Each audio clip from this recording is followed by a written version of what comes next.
Hello, hello, hello. Good morning, everyone. Mega love shout out to all the subscribers and followers of this channel, and especially to all my students and their parents. Today, and if you are new to my channel, please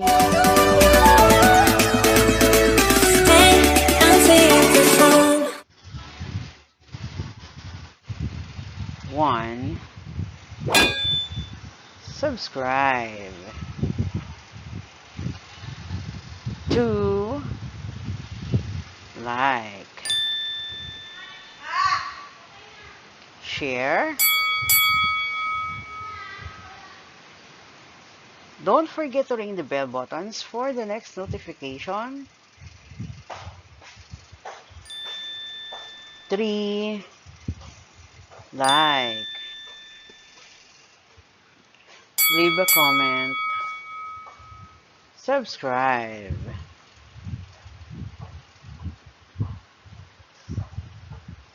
4, subscribe.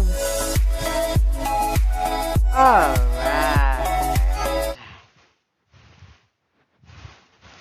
So for today, we are going to study properties of real numbers. This is your teacher, Marife Adonis. So in here, we are going to study 4 properties, but later, we will add 1. No? So we have commutative property, associative property,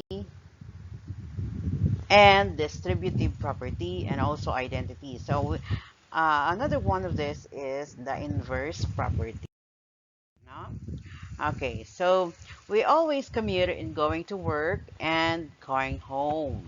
Okay, so we have here the picture of commuting people. Okay, next we have commutative properties.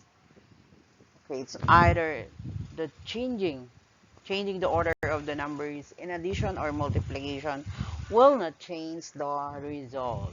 For example, okay, so we have commutative property of addition states that, okay, so we have 2 plus 3 is equals to 3 plus 2. Therefore, A plus B is equals to B plus A. Another, we have commutative property for multiplication. Okay, so it states that AB is equals to BA. For example, 4 times 5 is equals to 5 times 4. Then we have identity property. For identity property, we have, no, there exists a unique number 0 such that 0 preserves identities under condition. So for example, 1 plus 0 is equals to A, and 1 plus A is equals to A. Then we have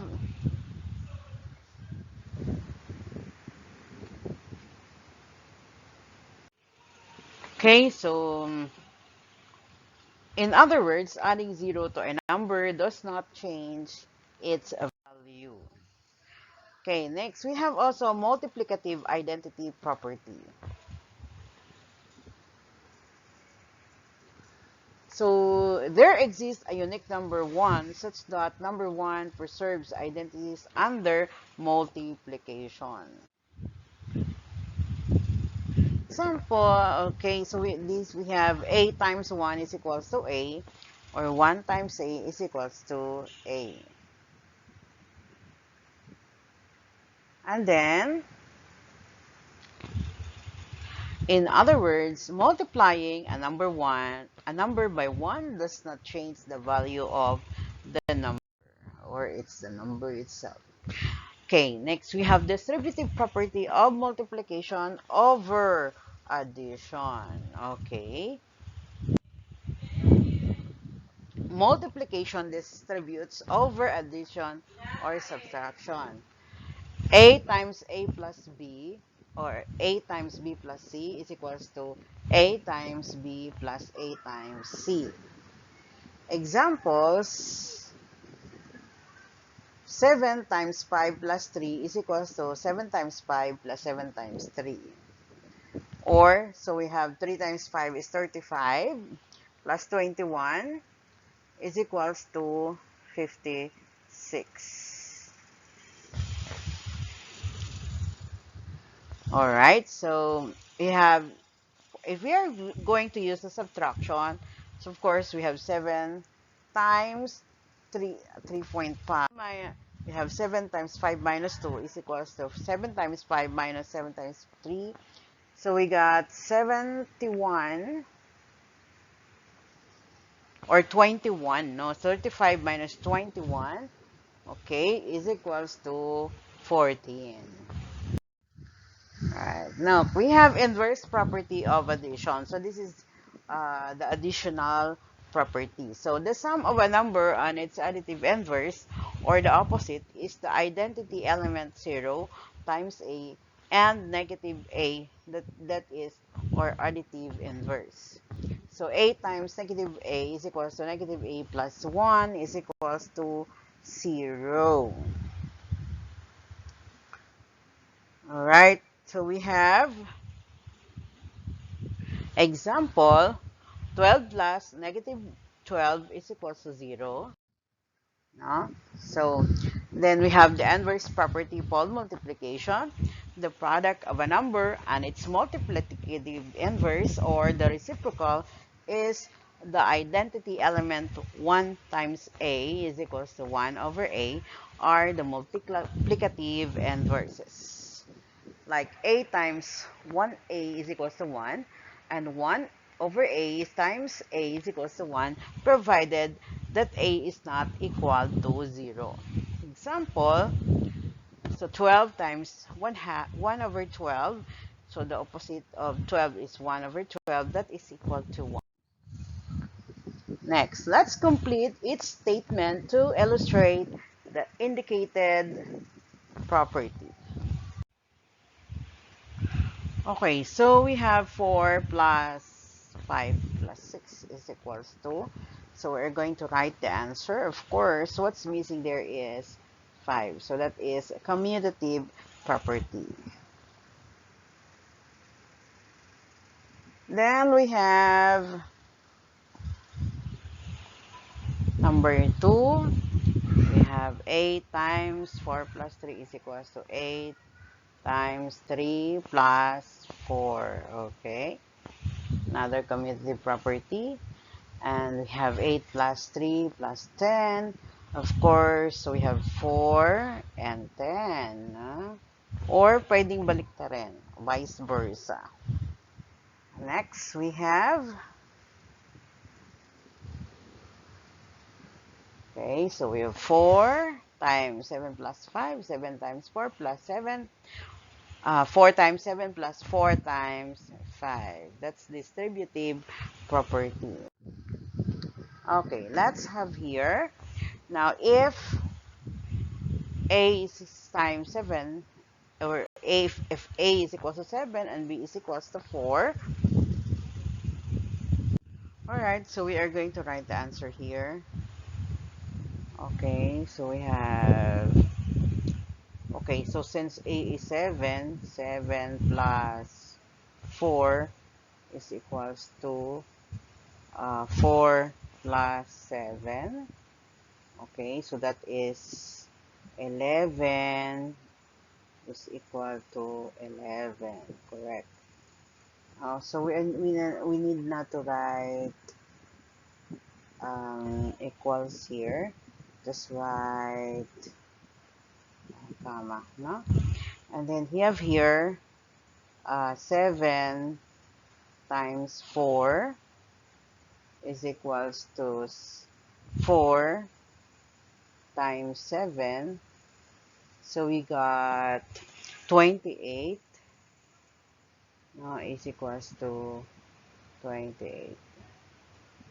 Check. Then we have here, okay, so a is 7 plus 4 plus c, okay, Our C is 5. That is equal to, okay, so we have, alright, so we have 5. So we have 7 plus 4 plus 5. Okay, so 7 plus 4 is equals to 11, no? 11 plus 5, that is equals to 7 plus 9. Okay, 11 plus 5 is 16, and 7 plus 9 is also 16. Check. Then we have here distributive property. Okay, so we have A. Okay, so let us change na lang the given, and then yung ano na mismo. So we have 7, then 4 plus 5. Okay, we have 7 times 4 plus 7 times 5. Okay, so we have 7 times 4 is 28, plus 7 times 5 is 35. Then we add. Okay, so we have 5 plus 8 is 13, 63.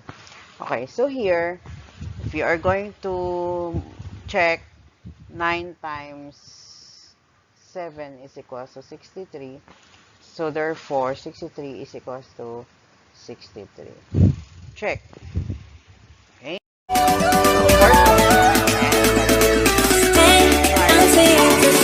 Section. Okay, so make a love shout out to all the teams, supporters from YDC Internationals, the Organic Team Barcada,